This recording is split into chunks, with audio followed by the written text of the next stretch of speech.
It's Kelly and Company. Welcome to the program. On today's program, curious how U.S. tariffs might hike your grocery bill? Culinary expert Mary Mammoliti, she's going to break it down for us. She'll also give us her top tips for grocery shopping around all of it, because that's a pretty huge concern for all of us. And a big deal's going on. The CSUN Assistive Technology Conference is celebrating its 40th anniversary in Anaheim, California. Scott and Shaun Preece from Double Tap, they'll be joining us live to talk about it. They'll have some highlights that are catching their attention. Hey, Anaheim, how do they get a work trip like that again? This is Kelly and Company. I say Nisreen Abdul-Majid, who joins me. Again, those guys, boy, they're living the good life, coming over across the pond and getting a chance to hang out in California with all the palm trees. Wow. And play with tech. Lucky. Their favorite. Wow. My goodness. One all of the tech I I heard... want to be is around palm trees right now. Yeah. Oh, geez, I bet you do. We were talking about this the other day in winter. And the other, earlier, Stephen Scott was talking about cameras and accessibility, cameras that actually have a screen reader. And a little while ago, you were saying, am I centered here? Am I looking right? Because Jordan usually doesn't tell us, anything like, you're not centered. Kelly, can you do anything about your look? Like, can I darken, turn the screen off or yourself. something? Yeah, come on, figure it out. So I always go along thinking, I must be facing all right. I'm doing okay here. But as a blind person, you do worry. And I can't see my monitor over here versus yourself, who can, am I okay? Am I not? Wouldn't a camera that gave you some feedback, that had a screen reader for those who need it? Because so many people, as the guys were talking about on AMI today, so many low vision people are out there. More than totally blind, who might say, I have no need for that. So kind of anxious for some of the other things that these guys will talk about, and we'll have to try to remember to get into some of the stuff that may affect us media-wise, but really going to have a big open conversation with them in a little while. Let's get things started. Our arts consultant, Christine Malec, joining us, has some highlights for us. Well, Chris, we're going to get into some highlights today of live performances, but not specific things like audio description, but more like access to seatings for people with low vision, speaking of, or sighted guides. Chris, welcome back. And we all know about this audio description at the live events. That's cool. But what other access measures that you would think you need, or you talk to them about when you're going to see a show? Well, it's become a thing about seating. So I like to go to a lot of concerts, and some of them are in sort of standing room only venues where maybe there's like a few tables.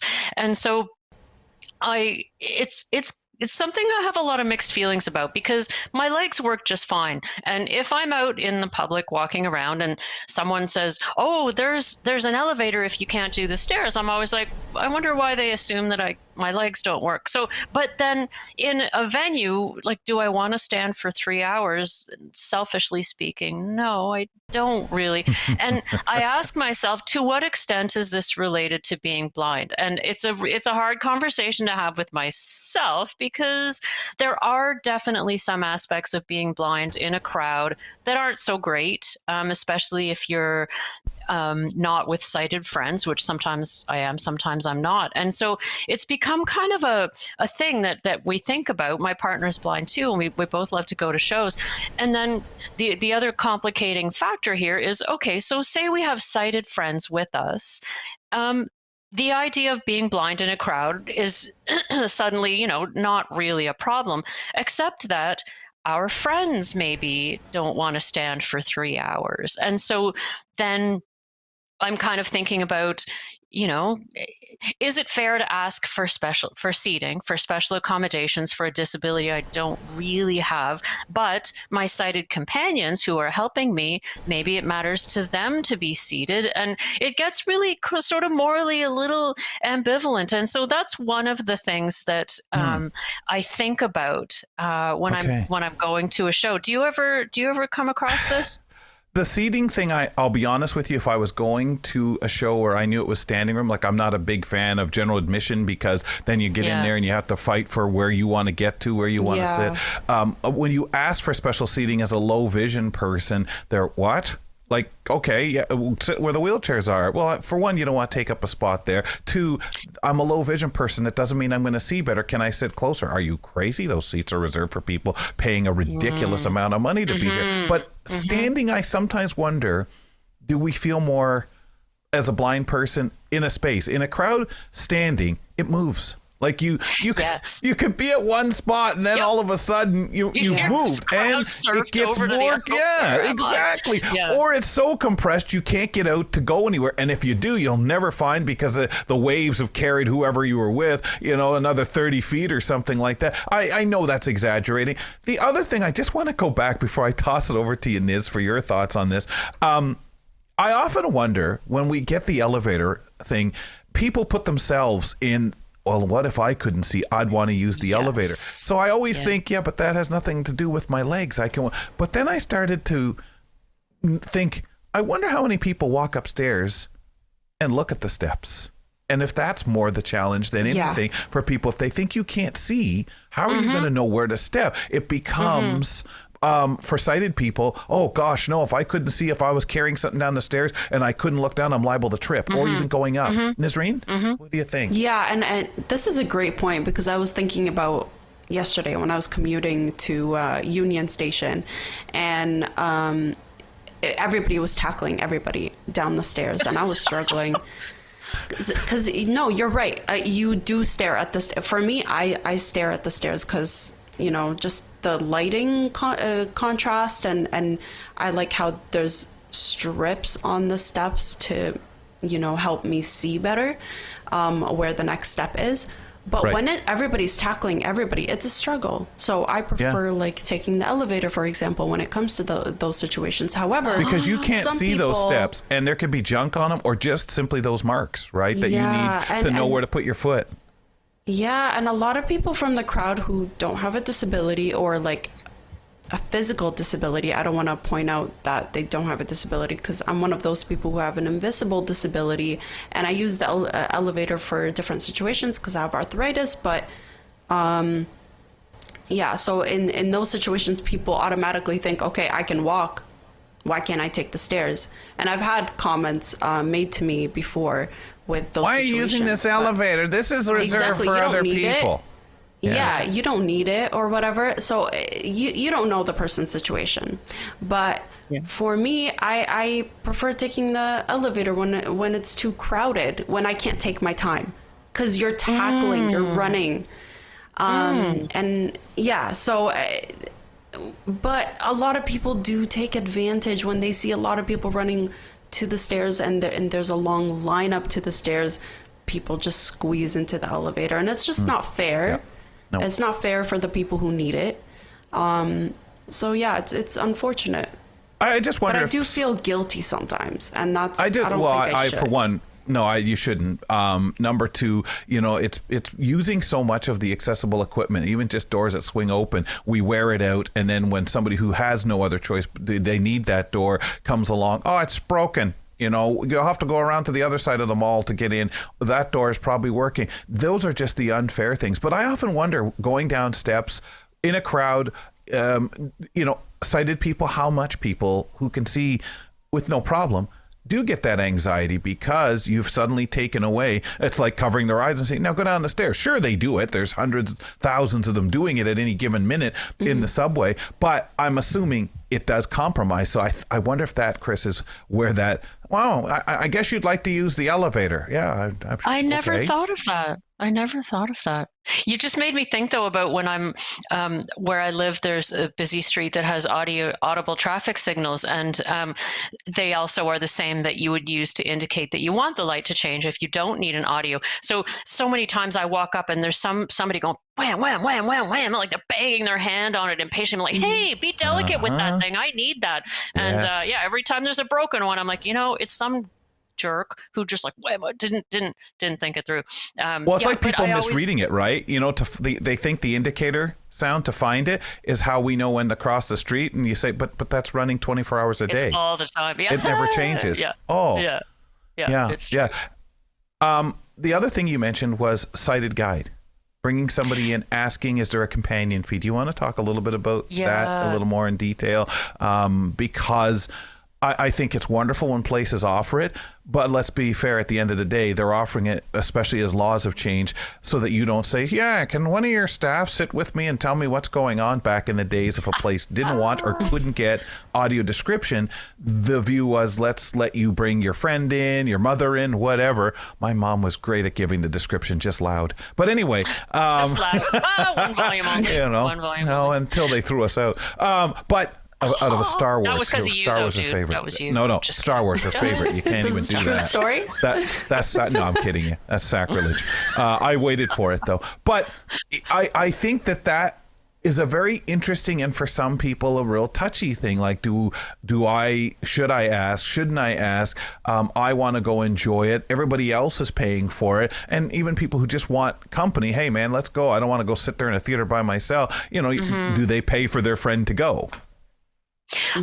That's actually one that I have zero conscience about, because when I think about how challenging it is to get, you know, say from the transit stop to my seat, that little journey is a bit epic if you're totally blind anyway. And so that one I'm cool about, and I'm freelance, so I'm low income. But one that when I was thinking this through, I actually still don't have an answer to this. So say I was going to a concert so I'll back up. If I was going to a performance that had audio description, I would have no problem contacting the venue and saying, listen, I'm going to be at the closest streetcar stop. Is there someone who could come meet me? And they might say yes, they might say no, but I wouldn't have a problem asking for that. But if I'm going to a concert where there's no audio description, there's no access measures, would I get in touch with the venue in the same way and ask for the same thing? And I would feel seriously awkward about it. And I don't know why, or if that's right or wrong, but when there's a built-in access measure, I feel enabled to ask for what I need. And when there isn't, it's a big request to say, can you leave your workplace, send someone away from their workplace to the transit stop, find a stranger, walk them. I get it. Everyone's busy at work. So that one is one that I still tussle with. And I don't know if I would do that. I still think about it. Was that something either of you might do? I think, I think people might think there's just no point in doing so, because you're like, it's not going to happen. It's not going to happen, and I'm going to ask for no reason. I understand that. Yeah. I have two lines of thought. If they're doing that, offering it, they're more on tap with accessibility needs, whether they have people or not and can help you or not. But if a place doesn't, obviously they're not offering anything. They may not even have a clue about accessibility, because there are so many places that don't. Just like you'd think if a place, if you're on your own, an usher would take you to your seat. But a lot of places, events you go to, may not have ushers. They may not have them in the same fashion. I also think a place that doesn't have accessibility and you call up and ask for help, maybe chomping at the bit. They may say, yes, we can, because they're not doing anything else. Oh, well, we can do that. That person, that stops just down the street. That's a piece of cake. We'll organize it. Now, of course, by the time you get off, somebody forgot to come get you, but Right. Always get a contact name. Always get a phone number. That's my thing. But I want to say though, almost every time, I'd say 95% of the time, when I have asked any venue for this kind of accommodation, they're fully on it. They're fully ready to do it. Even if someone has to open the door and watch for you, right? Like if they can say, can you get off, turn right, and walk down? And when you, at that point, call us, and somebody from the box office will run out and be at the door. We can't spare someone to come run and wait for the streetcar to pull up. But Yeah, and same with requesting seats, which I've sort of made my peace with that, selfishly I love it. And so, at music festivals, say we look for the disability section, and it's pretty damn good seating, I have to say, and our companions appreciate it. But every time people are good people, you know what I mean? Like, they're in a service industry, and for the most part, if you can let them know how to help, they're fully ready to help. And anytime that we have asked for seating, if it's possible, they always say yes. And so I just want to have shout your out ask to in arts order, venues. right? And have your ask exactly in order. Like, if you think you're going to want popcorn or something like that, maybe you can say, hey, can someone, if I come out in 5 minutes or whatever, or on our way in, could we stop? Do you have this is the stuff, and make it once, like, you understand that, well, everybody else can just get up and go get it when they want. Well, unfortunately, we're not in that position. And if you're going to need the help, we've got to be fair and fair, not entitled. It's not someone else's fault that I can't go get it myself. Yeah. And they're busy. Those, people aren't just sitting around having a beer. They're working. They're on their feet. They're and unfortunately, nice. There is a level of a responsibility that we would have. We certainly don't want to be guided into a seat or a post or whatever, but you're asking to do something that when you look over their job description, if something went down, their management's going to say, well, what are you doing that for? Well, I was asked to help. Well, come on, use your head. Yeah. You guided them and they fell down the stairs. And I jest, but it's not. It's not very, really funny. Very possible, and it's very. I'm sure there are people listening who will say that happened to me. They walked me right into the corner of a brick wall. I lost. I got a tooth knocked out. Things happen. Yeah, it's not funny. And when it comes down to it, and bottom line is the onus is on us to be responsible for ourselves and very clear with a guide or with someone who's helping us as to what we need and how, and keep it friendly, just keep it friendly. And that's the thing. Don't screw it up for other people. And I don't mean simply because you're grumpy. Asking, just be nice, pleasant, and appreciate the help you get. No one's asking you to, thank you.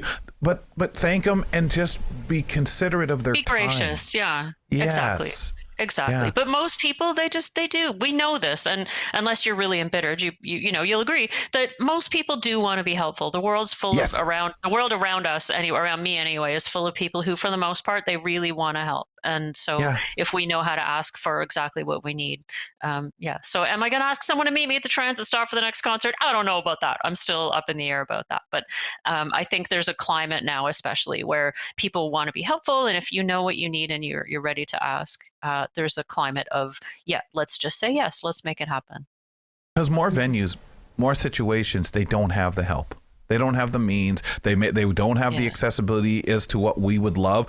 And to get it, some places, there's a lot more money. And if you're economically challenged in that sense. They don't have enough staff, too. Yeah, we're going somewhere that they're just appreciative if they can find some way to help you. It's a good feeling for a person to say, yes, I can open the door and watch for you. Jeez, the difference that makes for you is tremendous, and they feel good because I can offer something until their manager comes up and says, why weren't you at your place? Well, I'm helping someone. Tell them why, And what I'd say too is persistence is important. Like, if there's been a few times where we've tried to contact the info at insert, bar, concert, venue name, and you don't hear back. And so you could just go, we're screwed. Or you can try and find out who the manager is. And we've had really good luck at, like, if you just go a little deeper and find another contact, there's someone who's totally ready to step up and help you with what you need. So persistence is a very important part too. Yeah, and I think that's a good point, right? Now it's really hard to get people because everybody hides behind answering services. They'd rather text, they'd rather get an email from you and then ignore them or whatever. So it is tough, and you've got to think ahead enough to be able to say, if I'm going to go next Thursday, I better be getting on it like tomorrow or whatever. Not too far out, but you have to. Far enough to give people a chance to, again, to be gracious and respect people's time. So absolutely planning ahead is essential. Thanks, Chris. Great chat. And thanks for sharing, because that's an interesting one on, I feel okay to ask here, but not in this situation. That's very interesting. Is that? It's a really good thing for me to be thinking about for all of us. Thank you. Yeah. We'll talk to you soon. Okay. No matter where you live, there are likely live arts events So consider if there are ideal barriers that are keeping you from being part of that aspect of life, and see what we can all do to work to take those down. Nazreen Abdul-Majid, Kelly MacDonald here. Niz, you were looking around for some things to chat about here as we take a quick pause. What do you got? Yeah, so all right, folks, buckle up because this might be one of the weirdest TSA stories you've heard in a while. I wouldn't say ever because we've heard weirder, but in a while. So picture this. Friday morning, Newark Liberty International Airport, security's rolling along. People are taking off their shoes, putting their bags on the conveyor belt, the usual drill. Then out of nowhere, the body scanner flags a guy from Pennsylvania. Something suspicious is going on in his groin area. Naturally, TSA pulls him aside for a pat down, and that's when things take a turn. The officer asks him about the mystery item in his groin area, and instead of just explaining, the guy reaches into his pants and pulls out a turtle. Yeah, a whole real living turtle, about 5 inches long, wrapped in a tiny blue towel like it's about to be tucked in for a nap. He tells TSA it's a red-eared slider, a common pet turtle. But here's the thing. Nobody knows why it was in his pants. Was he smuggling it? Was it emotional support? Did he just forget he put it there? Nobody will know. What we do know is that he missed his flight. Port Authority police escorted him away, and the TSA confiscated the little guy. Fortunately, though, officials say the turtle wasn't harmed. He was just very confused of why he was in his pants, probably. Thomas Carter, TSA's federal security director for New Jersey, summed it up best. He said, quote, "We've seen people try to sneak in weapons, knives, all kinds of stuff. But a live turtle in front of the pants, that's a first." End quote. Wow. So that's a weird one. I mean, look, Well, I know it's a few a days weird ago one. we spoke about smuggling cocaine in a toupee. Yeah. But Do you feel funny because when, as you read off, they said we don't know if it was for this reason, that reason, and you hear, emotional support, and we can stop and say, yeah, what kind of emotional support is that? Like, it sounds crude. How dare you? How dare you put a turtle through something like that? And I absolutely, I'm like saying the same thing for sure. But then I get caught up on service animals and the world that we're looking at, where there's so many people having different means of support out there and needing it.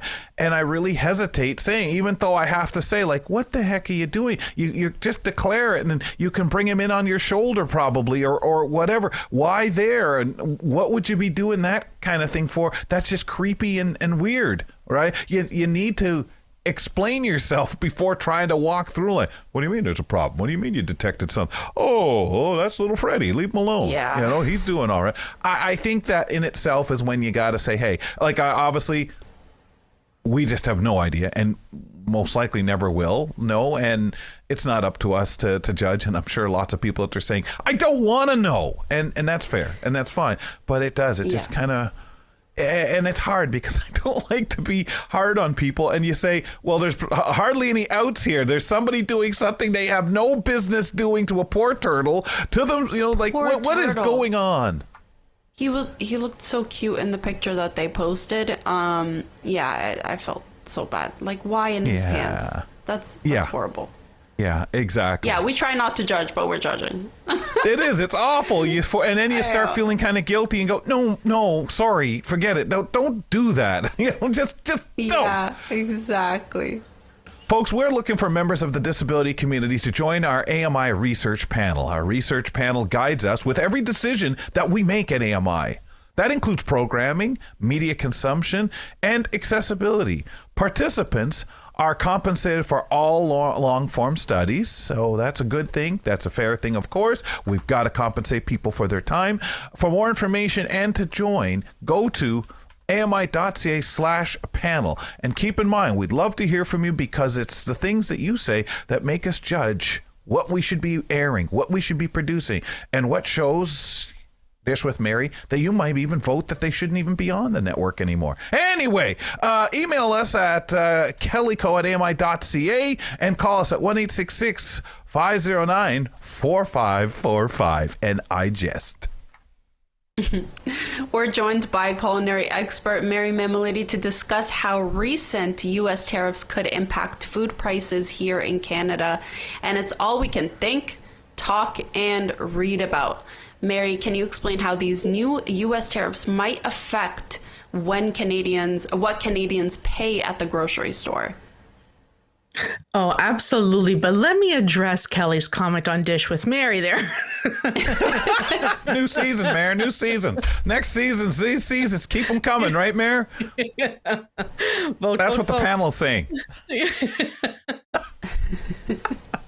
But let's talk groceries and tariffs.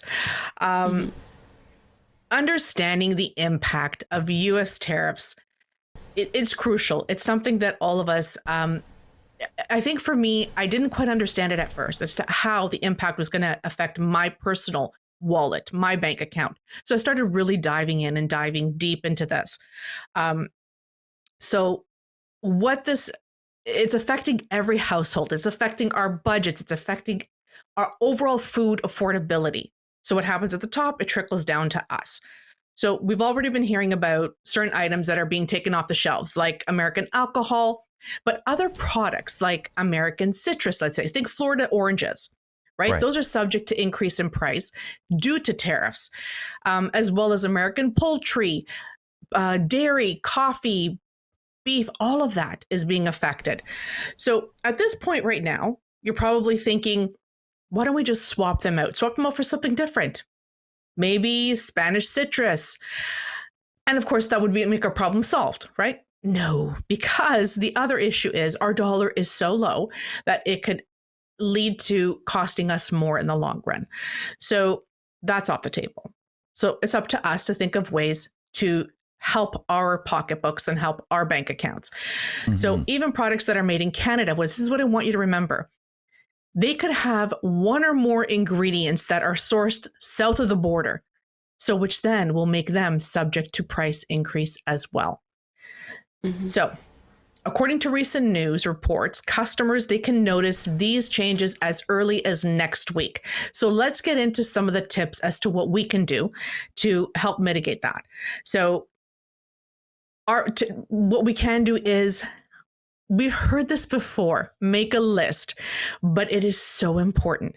Make a list before going grocery shopping. Avoid impulse buying, overspending. Now is the time to practice those good things that we always talk about doing, but we never get around to doing them. Now is the time to actually put them into play, right? And then there comes, don't waste food. So Mayor, I'm going to say this to you because I'm curious, because we know how hard it would be to figure out where was this assembled. Is there an item in here that's from south of the border, or is this all Canadian? Is this affected by the dollar being so low because I'm getting it from somewhere?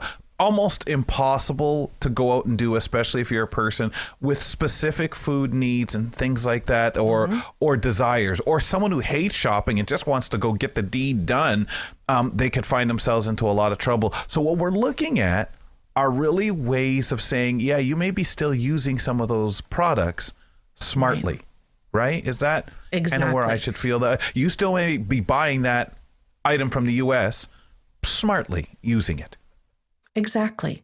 You use it smartly and in a way so avoid buying an ingredient, for example, that you'll use only in one dish, in one meal. Purchase a product if it has to be, or if it's something that is imported, or cost is higher. Focus on an ingredient that can be used over multiple dishes. So for example, right, there's yuzu syrup. I absolutely love it. It's delicious. How many times can you use it? Swap that, put that back on the shelf. Get yourself, let's try carrots, for example. So carrots is actually a really good one because they do have a long shelf life. And then you can do, let's say carrots, you got a sheet pan meal or a soup. Then you got carrots left over. Take some of them, peel them, chop them, have them as a snack. You still got carrots left over. Shred them, make some muffins. Now, if you grab that big bag, you still got carrots left over. And then just add a few spices on them. So a little bit of olive oil, maple syrup, roast them up. That's a perfect side dish. So you've gotten so many multiple uses out of that one bag of carrots. So that's the type of thing that I'm thinking of. And something great about that is the muffins and stuff, you can freeze it. Like if you say, it's nothing but a week of carrot food, I'll go crazy. If you want to think about it that way, okay, it'll do you in. But if you think about either freezing something or you don't even necessarily notice, and if that's the case, then you don't have as many carrot dishes next week and do something different, like you're saying. Exactly. And I love that you brought up utilizing your freezer. We talk about it, but now is the time to actually do some of it. Some of everything that we talked about, put it into practice right now, because it's just so important, because everything is going up. And if you can afford it, if there are some items that you can stock up on, if it's an option, buy a little extra, stock your shelves with it at home. Next one. This is my favorite. I probably should have started with this one. Buy Canadian, right? So that should be at the top of our list. There is a website called Made in Canada, and Made in Canada has a grocery store guide, and it's to help Canadians source grocery items and brands produced and manufactured right here in Canada. So it takes that guesswork out for us. So there are a few things that I'm going to share right now that'll help us determine what's Canadian and what's produced here. Awesome. Yeah. So I don't want to keep searching for items when I go to the grocery store. Well, that's the thing, right? We don't want to keep on searching. And then just asking someone, hey, is this made in Canada? Like we don't have the time for that. No, and the staff would go crazy. They're like, would you stop? Somebody. Just link arms with them and say, come grocery shopping with me. Yeah, just go with me. Yeah. Right. So this list, it's got an extensive guide, an extensive list of what it does. It lists the brand, and then it'll have subheadings under that, which are the products that are associated with that brand and where it was manufactured, which is what we want. And that'll help us when we go to the grocery store. You can identify which brand was made in Canada, and maybe try and lean towards that one first. So, Mayor, will it be straightforward? This is Canadian, or again, website, like I said, because versus it may have something from somewhere. It'll be cut and dry. Yeah, it'll be cut and dry. Okay. Very straightforward. It's detailed out for you. So I've tested it, and I've searched a whole bunch of products, and it's so user friendly. I have not tried it with the screen reader yet, but we can't. If you have tried that, let me know. Let me know what you think, and if it is easy enough to navigate. But it seemed very straightforward. It didn't have a lot of intricate things to it. So that was one that I found extremely helpful, was that website. And it's sourced also by the information by consumers. So you can even, if you find a Canadian product, you send it to them and they'll add it to the list. The next one it's a company called Odd Bunch Produce Delivery Service. So grocery stores, they reject produce for being quote unquote perfect. So even if it's perfectly good to eat, they will reject it. So Odd Bunch then goes and they rescue that odd looking or surplus fruit and veggies from farms and suppliers, and then they deliver that produce to your door at a lower cost than you would purchase it in the grocery store. So the reason why I like this one, it's not only you saving money, you become part of that impactful, sustainable movement against avoidable waste, which is what we talked about, avoiding food waste. Then, and you're kind of stuck in between where they donate to the farms, whereas this is still fine food. You've said, I don't care if that plum is ugly or whatever, or doesn't look right, because and you're in that middle ground where food that is kind of, it's ugly, but it's too fresh to take to the farm right now, or whatever, which is where it would end up. You're utilizing it and putting money back into the chain and getting the savings. When they say ugly fruit or ugly vegetables, it could be not a perfectly round plum or not, it doesn't really matter. Or a carrot that has maybe one little extra little thing coming out of it, or who knows, but it's still edible. It's all fine. It's all good to eat, and they're delicious. Another thing that Canadian grocers are adding are new symbols to distinguish origin of foods. So Loblaw, which is one of them, is adding a T to products sourced from the United States, and those will be increasing in prices due to the duties. And then also adding a maple leaf symbol to items that are prepared in Canada with domestic and or imported ingredients. Here's my message and my question to Canadian grocers. So it's wonderful that they're doing this. I love it. It's helpful. But how are they making it inclusive and accessible? So that's my question to them. So if they're listening, don't forget to include accessibility in it. Right? And then I have a question for both of you. Okay. Will you be making more of a conscious effort to shop Canadian, or will prices dictate that for you? I think both. I'm in a battle with both, honestly. And how long What it do you goes think, on. Kels? Yeah. That's for me, like I'm not so I think that's fussy that gonna I matter. have to buy this item has to be specific place it comes from. I'm too as we talked about earlier in the week, cheap for that. I want something at a decent price. I don't want to pay too much, but I also don't want to worry about if I like something and it's what I know and I'm hurrying to shop, I'm just going to do that, right? I'm just going to go through, grab it. But as time goes on, as our dollar becomes more compromised, as our economy, because I think it's great if people are going to make that attempt. I'm terrified of anyone here pulling the gouging thing. I am really afraid because we saw it during the pandemic when we were all in absolute crisis. I don't want to see it now. So I think, Mary, these are the factors that would make me stop and say, hey, I want to believe, this isn't going to go on too long in the way of the food. I'm fearful of other things, but I want to believe we're going to have people sit down, talk, and hopefully sense will reign supreme. But for me, it's going to be how long you're putting up with this, how much when I discover I'm paying with my own habits of and saying, you got to change some of this because this is ridiculous. But I feel I've done that all my life. I was raised to try to get the best price on something and not be so fussy about the brand. Right. I mean, my hope is that we don't know how long this will last. The way we're getting whiplash now from going back and forth. But my hope is that we develop habits of searching for Canadian first, where by doing so, we start building our economy and increasing the value of our dollar. And then that is where I'm hoping that it just becomes a routine and something becomes status quo, where we just start shopping Canadian. We don't even realize we're doing it. Do you know what I mean? Where it's just the very first thing. I'm hoping that that's where it goes and just makes us more aware of what's sold here in Canada. Yeah, I think for most of us, it just comes naturally to us to find the best prices. But I hope, we're more aware of shopping Canadian too.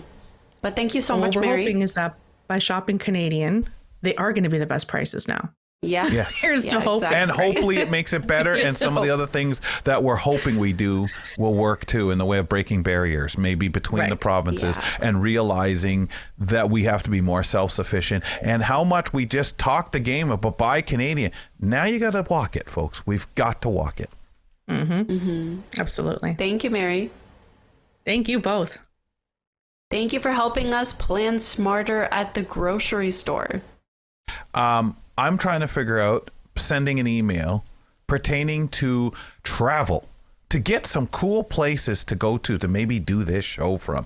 We don't get to go and sit where there's palm trees, a surf maybe. I mean, sure, you've got to work and you may only experience that for 3.5 minutes, as you're going from one building to another, and you have to listen over traffic and stuff like that to hear maybe it waves crashing. But I have to say, Nisreen, some people, again, have all the luck. Folks, follow us on Instagram and Twitter at Kelly & Co. AMI, if you would, please. The CSUN Assistive Technology Conference is celebrating its 40th anniversary in Anaheim, California. The conference showcases the latest in assistive technology and accessibility by researchers, educators, and innovators from all around the world. This week, again, Scott and Shaun Preece have been delivering special conference coverage on Double Tap. And now they're joining us from CUS to let us know some of the great highlights again. Fellas, welcome to the show. I don't know what to say about that introduction, Kelly. It felt, I don't know, it felt a little bit sneering to me, if I'm honest. Almost offensive. Yeah, dismissive. Almost I got to try harder. Yeah, do better next time, will you? Show your disdain better. I think I was a little rusty there. It's been a while since I've had such disdain. But mostly, guys, thank you kindly for making time, because I don't know how you're getting it. I understand that now we're just past 9:30 in the morning out in Anaheim, and you guys, I know, have a full day and things are just really getting going. So thanks for making time to talk to Nisreen and I. What a week. Have you been pleased, Shaun, so far? Oh, absolutely. Yeah, obviously my first time at CSUN, and blown away. I mean, it's obviously the biggest event out there when it comes to accessibility tech, and absolutely amazing. And just so many people here that come up and say hello. It's just such a nice atmosphere here. So, Stephen, what is the drawback there? I mean, massive crowd, stuff like that. But when you do what you do, and you guys are so into tech, is there a drawback? No, other than, as you mentioned, that the palm trees outside sound wonderful. The weather, though, is terrible. So you'd be pleased to hear that, Kelly. The weather is bad. It's raining. It's very like being back home. Actually. We feel like being back home for him. Yeah. Are you just saying that to make us feel better? That's what I thought. I wish I was. But I opened my balcony door this morning, and it was raining and it was cold. And I thought, yeah, this feels more like home than it does being in or close to Los Angeles. Listen, it's a wonderful event. It's a great opportunity to learn about tech. And it's the place to come, I think. I mean, a lot of people talk about the social aspect of CSUN, and I think we didn't quite grasp how important that would be. Yeah. And it is like coming home, right? Everybody we've either met or spoken to or interviewed at some point along the way on Double Tap. So we feel a connection already with all these people. We've met a lot of great listeners and wonderful people who just love to tell us how much they love the show, and they've been listening to AMI and they love everything. And it's just wonderful. So that's the great bit. And also getting the chance to talk to all these companies and showcase not just the assistive tech, because that's huge, of course, and that's the reason why this conference exists. And in its 40th year this year, they're celebrating, looking right back at 1985, the very first year, and they actually have a presentation room where you can go and learn about all the tech that was on show back then. And it's kind of interesting. It's like, probably two things were on show back then. And a level liquid. Exactly, yeah. Braille, and some kind of braille thing. Some noisy beep. Braille bumpy an old device. Beep. Yeah. The old Sharps calculators, Oh, yeah. Talking calculators, back in the day, Yeah, the old ones, but I mean, all that stuff is there, right? And you've got all this cool stuff. But you've also got mainstream tech companies. You've got your Samsung, you've got your Googles, you've got your LGs, you've got your, all the big tech companies are here, and they're showcasing what they're doing for accessibility as well. Okay. How many of these companies, guys, have you found or believe have accessibility departments nowadays? This is, to me, really incredible. We know LG's been doing things for quite a while, but so many of them, Sony and everybody, has some form of it. And there's got to be people, staff, and I'm sure you guys meet some, that are right there working along with people, helping improve things, or at least suggesting, hey, this is what you need. Whichever one of you wants to start with that one. Yeah, go for it, Shaun. Yeah, I will say I was quite surprised, actually. Of course, we should say there's never enough accessibility departments in the major companies. 100%. Of course not. Yeah. But I was quite surprised, as you mentioned, LG were here with some really interesting stuff. I went to the Sony booth, and of course, look, I just thought Sony is going to be TVs and PlayStation.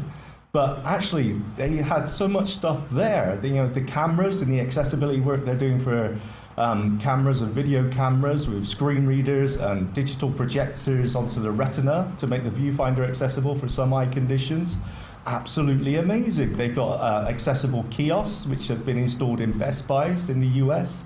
Nice. Yeah, and speaking to, as you mentioned, the people that worked there as well, the person who was in charge of the cameras and showed me around the accessibility of the cameras, El Dean, was a blind person himself, and he was telling me how important all this stuff was to him. So it was really encouraging, and there is progress there. Sometimes we can get a little bit, this isn't moving fast enough, and the frustration of inaccessible products or services, of course, is perfectly, it's there a lot. But I've got to say, I am encouraged. Yeah, I should also pick up on the fact that El Dean is the coolest name ever, right? Because it's actually a combination of Elvis Presley and James Dean. So that was a smart move on his parents' part. Yes. Nisreen, do you know those guys? Yeah, of course. No, yeah, right. Thanks, Kelly. Okay, I got her. I knew it. I do that. I used to do it to Rumya all the time. Do you know who that is? But then I was scared she'd No. ask me about someone from today. I was Well, lying. yeah, well, do I you don't know who this these person is? people are. I'm that young. I was going to say that we're old enough to think about how when you guys talk about the speed of things, and we may say, hey, this thing's developing slow. I mean, things were worse than a turtle's pace back in 20 years, 25 years ago. And we were talking about that camera off the top of the show, how wonderful that could be, because there are so many people who think blind is blind and forget about that low vision community. But more of these companies are learning about that, Stephen, that there is more. This is a client base we're going to grab and we're going to do something with. Yeah, and like you say, I mean, I think it would be cool to see more companies do this. I think what I take from this is actually heart, because with big companies like LG, like Amazon, like Sony actually doing the work, it does inspire some other companies. Now, I did ask LG, Samsung and LG are both Korean companies. Has one fed off the other? Samsung has done a lot of work in accessibility, especially on appliances, especially on televisions. And I said, is it perhaps you've been inspired a little bit? And he said, yeah, we actually have been. They've gone and they've decided that, because what I didn't know, and I found this quite interesting yesterday, I learned that there are no regulations at all towards appliances in the kitchen in the US. There's no requirements at all for those products to be accessible. So no regulation, meaning that anything these companies are doing is because they've decided to do it. Not because anyone's asked them or told them or regulated that they must do it. And I think that's interesting. I think that's a conversation we should continue to have. There should be regulations on this. There are regulations for television, there's regulations for smartphones, regulations on the web, but there's not regulations for these kind of appliances. And that, to me, is the next frontier we have to fight. And we have to make sure that companies listen and actually take our views seriously. But it's heartening to see that Samsung, LG, we know Bosch has done some great work as well, and others at Miele as well, great German brand. So all these companies are really starting to move on this, but without the regulation. And that gives me a little bit of hope in what, let's be honest, is not a very hopeful world at the moment. This gives me a little bit of hope.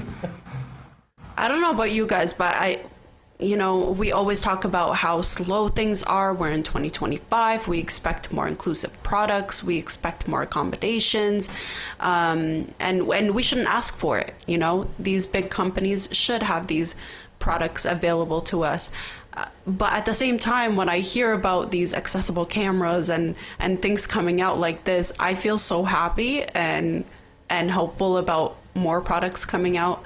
And so it's more of excitement than, okay, it's finally here, Yes, yeah, absolutely. I think, like I said, I'm encouraged because I remember, perhaps it's not even that long ago, let's say a decade ago, I remember ringing up these companies and asking about accessibility and them not even knowing what I was talking about. I mean, at all, But at least now, even when you talk about accessibility, most of the time these big companies do know, even if the answer is, yeah, we have plans for that in the future, or we're not having that, or we're working on that, which isn't great. But, at least they know what the actual concept of accessibility is, where 10, 20 years ago, that wasn't the case. So it's slow moving, but we are getting there. And I will add as well, I think that this year there hasn't been as many product launches as we thought there may have been. I think there's a general trend away from that at the moment. And also, a lot of the hardware that's out there is getting updates. So what you're actually seeing are updates at stalls. You go up to speak to someone at a booth, they're saying, let me tell you about the latest updates that are coming. And I actually think that's quite smart because, look, we're in a world at the moment where, spending is getting a little bit more delicate for people. People are holding on to their money a bit more. Of course, in the blind community, we know only too well that the pound stretches only so far, or the dollar only stretches so far. So we want to make sure, and companies, I guess, want to make sure that, you're getting the bang for your buck. And I think they're actually starting to invest more in that. You can do that now. I was talking to Humanware and I said, I remember when the Victoria Stream 2nd generation came out, which was 10 years ago, and that device was now discontinued, couldn't get any more updates. They just couldn't physically do anything more with it. And basically it was that time when you would buy a product and when you bought it, that was it. That was it until it died. right? It was just, that was its function, this is what it did, and that was it. The blind box, as I used to talk about, this is what this box does. But now, of course, with the third generation, they can update that software. So you don't have to worry about that hardware going out of date. If there's bugs in it, if there's issues with it, as there was with that launch, then that will be resolved, that will be fixed. And that's a really cool thing. So this year, we learned a lot about the in HumanWare sense, the Brilliant series, the BI-20X, the BI-40X, the Mantis Q40, getting that text-to-speech model. Everyone seems very excited about that. There seems to be a lot of excitement around Orbit Research. The new Orbit Player is being launched in the US, Canada, around the world from July. This is going to be a direct competitor to that Victor Reader Stream 3. So a handheld media player with internet radio, podcasts. You can download all your books in Daisy, EPUB, whatever you want. It will play them all for you. And of course, you can just carry all that around. Tactile as well with physical buttons. Connected to the internet, great battery life, great speaker on that particular device as well, I thought. Full-size SD card as well. Yeah, so you can take everything around, you can easily transfer. So, good devices, and of course they have the Braille range as well. I must admit, I nearly dropped a lot of money at that stand yesterday because I was like, I want all of this stuff. Because it was cool. And nice keyboards, I like the keyboards, I love keyboards. So, I was like, okay, I've got to buy a keyboard. But no, I just think it's great. I think we're seeing great innovation, but great updates coming as well. And I think for the people who are budget conscious, it's a good time to buy, actually, because you can get on plans, you can get good finance deals, you can buy this equipment and know that when you're spending $2 or $3 or $4 or $5 or $10,000 on a product, which you will do in the assistive tech space, it's going to be with you for the next 10 years. You're making an investment, and it's a worthy investment that will get continual updates. From Anaheim, California, Stephen Scott, Shaun Preece with us on the program, giving us so much in the world of tech going on out there right now, because the world revolves around Anaheim at the moment for accessibility and tech. You can also catch up with these guys who all week are doing so much on their show, noon Eastern time on AMI Audio, of course, available on YouTube. Got clips out there and all sorts of stuff that you guys are creating, I'm assuming, and as a podcast. What is the weirdest thing, or what you would say those novelty things that people always want to hear about, that whether they become something or they're just that dud that some people will put their hands on, the way I think people used to feel 10, 15 years ago about robot vacuum cleaners? I don't know this year, actually. There's not as much of that. I haven't seen anything where I think that isn't going to work. I haven't seen so much of that, I'll be honest with you. Everything I've seen has been really interesting, so I can't think of anything. Smart mobility aids is a big discussion point. The WeWalk Smart Cane, the Glidance. Yes. A lot of people are in the Glide booth wanting to see that. There's lots of talk about, bipeds as well. There's all these kind of devices that are out there for smart mobility. Smart wearables as well is another thing. We've been talking to the guys at Giga who are started selling the new EchoVision glasses. Essentially, you're talking about smart glasses with a camera, with audio built into them, but you can use ChatGPT directly on those glasses. EchoVision tuning that ChatGPT for the blind user. So that has got a lot of interest. The price point, I think I'm right in saying, is around $499, $599 That's right. US dollars. So it's a good price. It's kind of almost close to the Meta Ray-Ban price. So I think there's a lot of people interested in that and seeing how that goes. In terms of the novelty stuff, the only thing I found weird was a giant shark walking about. And that was to represent Jaws, the screen reader. We need content. Sharky. Oh, great. Yeah, Sharky's been walking around. Pictures been taken. Apparently we're not allowed to. I was actually told by PR at Freedom Scientific, you can't talk to the shark, which I thought was a rather unfortunate situation. I was kind of wanting them on the show, but Don't censor us. no. Talk to the shark. I think the shark should speak. I think That's like don't talk to the hand, man. Talk to the hand. But it's Exactly. interesting that Don't the talk to the screen shark. reader shark wouldn't speak. Guys, ironic, getting isn't it? around, Very clever. Isn't it ironic? Guys, getting around there and seeing all these things, because for you guys, you talk about glidance and so many things on the show regularly, but going in there, how do you...